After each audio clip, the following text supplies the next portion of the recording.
Les derniers spectacles de cette journée, nous sommes avec ce spectacle musical Bernard Dimet, père et fille, une incroyable rencontre. Vous êtes au théâtre Le Cabestan, je cherche l'horaire, c'est à 12h10. On évoque, j'imagine, Bernard Dimet, le poète, l'auteur, mais il n'y a pas que ça. Il y a cette incroyable rencontre. Qu'est-ce que c'est cette incroyable rencontre ? Alors, est-ce qu'il faut que je spoil le spectacle c'est toujours délicat.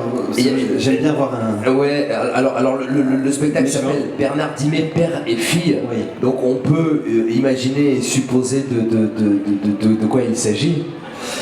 Alors, effectivement, c'est la rencontre entre Dominique Dimet et son père.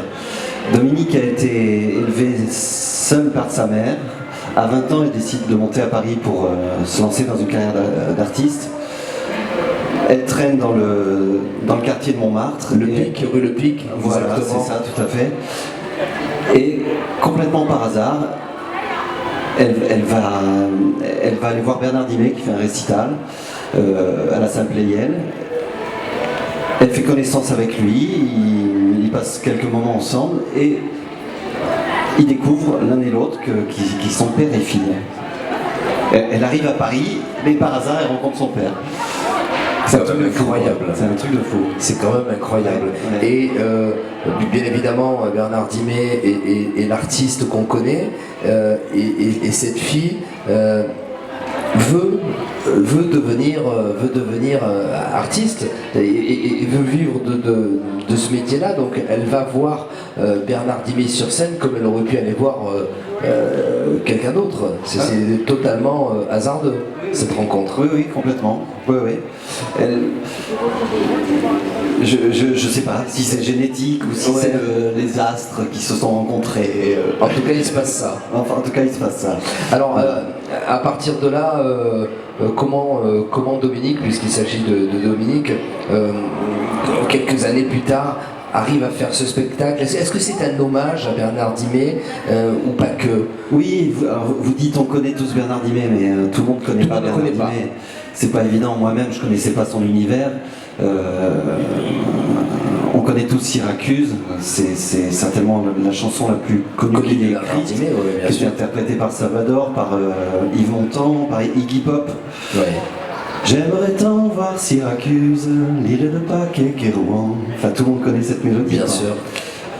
Donc c'est Dimet qui a écrit les paroles, mais il a écrit aussi énormément de chansons. Et des textes qui ont été adaptés en chansons. J'ai une qui me vient en tête, La salle et la terrasse, chanson interprétée par Aznavour. La salle et la terrasse est un texte de Bernard Dimet. Donc c'est vrai que tous ces textes-là, j'en ai comme ça, moi, quelques-uns qui me reviennent, mais finalement ça a été peut-être un poète, un auteur pas surmédiatisé certes, mais très riche et avec beaucoup de textes et de chansons qui ont été utilisés. Oui, je crois que comme certains musiciens de Paris faisaient partie de ceux qu'on appelait, quand on avait besoin de faire une session d'enregistrement, Bernard Dimet faisait partie de ceux qu'on appelait quand on avait besoin d'une chanson pour créer un album. Et il y a une vidéo sur YouTube que j'ai vue par hasard où on assiste à la création d'une chanson. Alors, les mecs sont là autour d'une table, ça fume des clopes, ça parle d'un sujet, ça embraye. Et les mots arrivent les uns derrière les autres. Et lui, il avait une plume visiblement innée, quoi. Ça sort comme ça sonne, ça swing, ça s'enchaîne, ça chante, quoi. Ouais, le texte chante. Ouais, et parle en plus. Ça raconte quelque chose souvent ou qui nous fait sourire ou qui nous met un coup de couteau dans le cœur. Vous êtes musicien, pianiste, c'est ça, dans ce spectacle-là? Dominique a eu un empêchement et n'a pas pu venir. Alors, est-ce que dans la manière de présenter ce spectacle, vous en tant que pianiste, vous avez une participation active? Vous vous contentez juste, si j'ose dire, pardon, mais d'accompagner Dominique? Est-ce qu'il n'y a que les chansons? Est-ce qu'il y a du texte? Comment a été construit ce spectacle?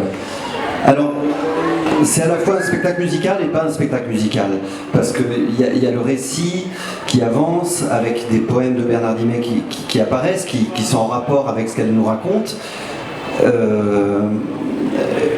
Et moi j'ai un rôle de complicité, je la soutiens et j'essaie de donner une couleur onirique et poétique à ce récit en tournant les pages de l'album où on passe d'un tableau à un autre, je fais une transition musicale mais qu'on ne sent pas comme une musique de film en fait.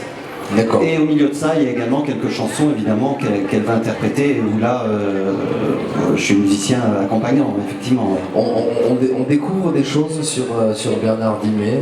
Ah oui, on découvre, c'est super intéressant parce que si on le connaît, on est nourri par ce qu'on reçoit, et si on ne le connaît pas, on le découvre. Et aussi un jeune public peut être intéressé par cette histoire qui est très touchante, quoi. Ouais, bien sûr. De toute façon, les spectacles d'Avignon, que ce soit le jour, la nuit, on arrive, paf, on est dans le noir, et si le spectacle est bien conçu, il y a toujours quelque chose. C'est comme si on était dans le canapé à regarder un film, on est dans un univers, et quand on sort de la salle, souvent on est... Waouh, on est étourdi, on se dit où je suis là. Là, je vous pose la question à vous directement. Est-ce que vous pensez que les gens sont surpris parce que, effectivement, comme vous le disiez, on ne connaît pas forcément Bernard Dimet. Par contre, on a tous entendu parler de Syracuse. Quelle est la réaction du public? Est-ce que vous pensez que le public, quand il vient voir ce spectacle-là, le public sait que Bernard Dimet a écrit Syracuse ou pas? Est-ce que c'est une découverte? Est-ce qu'on a affaire qu'à des amateurs? Alors pour les gens qui ne le connaissaient pas, Syracuse c'est l'accroche principale, bien sûr, évidemment. Je pense qu'il y a pas mal de gens qui viennent voir le spectacle parce qu'ils connaissent Dimet, d'autres viennent parce qu'ils connaissent Syracuse, d'autres viennent par hasard, par le bouche à oreille aussi, parce que c'est une création cette année, donc on part de zéro, il y a 1500 spectacles à Avignon, et puis quelqu'un a été touché, on va en parler un autre, ainsi de suite, ça fait boule de neige. C'est un petit peu le principe de ce festival. Vous personnellement, vous connaissiez comment Bernard Dimet? Pas du tout, vous l'avez découvert? Pas trop. Moi je suis un amoureux de la chanson française, donc quand les copains écoutaient Indochine ou The Cure, quand j'étais ado, moi j'écoutais Charles Trenet, Montand, Salvador. Finalement, on est quand même Brassens, pas très loin d'un univers, en tout cas dans l'écriture, de quelque chose d'assez poétique finalement, et où le texte a son importance. Je parlais de Charles Trenet, mais je crois que c'était Aznavour qui disait que Trenet a été le premier à mettre le texte à hauteur de la musique, et c'est un peu Charles Trenet qui a ouvert la voie à tous ces chanteurs à texte, comme on pouvait les appeler à une certaine époque. Oui, Trenet il est extraordinaire. Je pense à Aïgin qui était un ami intime de Dominique justement. Bien sûr. Qui a fait un spectacle sur Trenet, et voilà, c'était son père spirituel. Et moi ce que j'aime dans cette chanson française, je le retrouve chez Dimet. Bien sûr. C'est pour ça que je suis hyper fier et heureux de participer à ce spectacle. Et d'avoir fait aussi, moi, une incroyable rencontre avec Dominique, Bernard Dimet et Dominique surtout. Dominique, ouais. Qu'est-ce qu'on peut entendre comme chanson? Est-ce que vous avez des choses qui vous reviennent? Quels sont les textes? Il y a une chanson assez satirique qui s'appelle Les Imbéciles. Il y a une version d'un chanteur qui s'appelle Jean-Claude Pascal, qu'il faut aller écouter sur Les Imbéciles. Elle a une version qui est super bien arrangée, qui est très drôle. On l'a fait dans le spectacle, elle est marrante aussi. Après, il y a de mes préférés, je pense que c'est L'Enfant maquillé que chantait Aznavour. Exactement. Ouais. Ah oui, vous voyez, j'apprends que L'Enfant maquillé était un texte de Bernard Dimet. Ouais, donc voilà, c'est vrai qu'il y a comme ça j'ai envie de dire des poètes, et même pas des auteurs, mais des poètes comme ça qui finalement les œuvres sont plus connues que que les paroliers. Que les paroliers Oui. eux-mêmes. Oui, C'est incroyable. Quand on pense à Syracuse, on pense à Salvador, hein, bien sûr. Bien sûr, Ouais. c'est fou. Mais il n'y en a pas beaucoup qui écrivaient, qui faisaient tout. Il y a Gainsbourg, il y a Montand, il n'a pas écrit une chanson. Chacun. Eddie Mitchell, c'est bien sûr. sous son pseudo.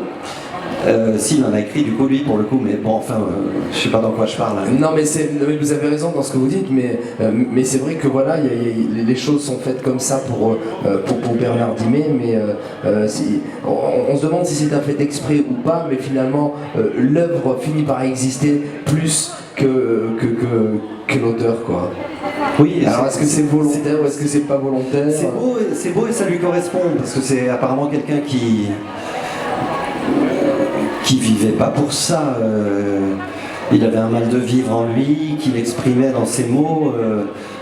C'est un vrai romantique, quoi. Romantique dans le sens... voilà, on pense souvent à un garçon romantique parce qu'il amène des fleurs, des roses. Des fleurs, et parce qu'il va avoir des sentiments à fleur de peau. Mais c'est ça le romantique, c'est les sentiments, c'est des moments up and down terribles, quoi.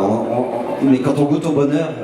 Quand on est un vrai romantique, on le goûte à fond. Oui. Par contre, on peut être très vite au bord du suicide et de la chute libre aussi à côté de ça. Ouais. Et c'est ce qui est beau chez Rimbaud, chez Verlaine, chez Dimet, c'est beau. Beaucoup de gens sont tenus en haleine. Je regarde le public, moi un peu quand Dominique est dans son récit. Les gens, quelquefois, ne respirent pas. On entend des mouchoirs qui sortent, on entend des rires. Un véritable ascenseur émotionnel.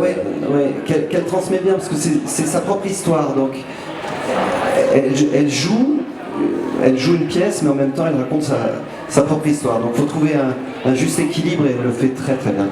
En tout cas, de cette rencontre entre Dominique et Bernard Dimet, rencontre hasardeuse ou pas, elle découvre que c'est son père et quelques années plus tard, elle est là sur scène à nous présenter l'œuvre de Bernard Dimet. Je veux bien croire que c'est un parcours extraordinaire et que sur scène il doit y avoir cette émotion permanente, parce que c'est pas comme si simplement quelqu'un prenait un micro et chantait des chansons de Bernard Dimet, quoi. Il y a vraiment une âme et quelque chose qui doit se passer sur scène, forcément.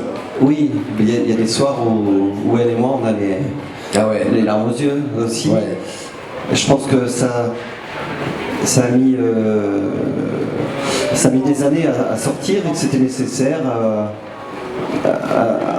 C'était le moment de faire ce spectacle.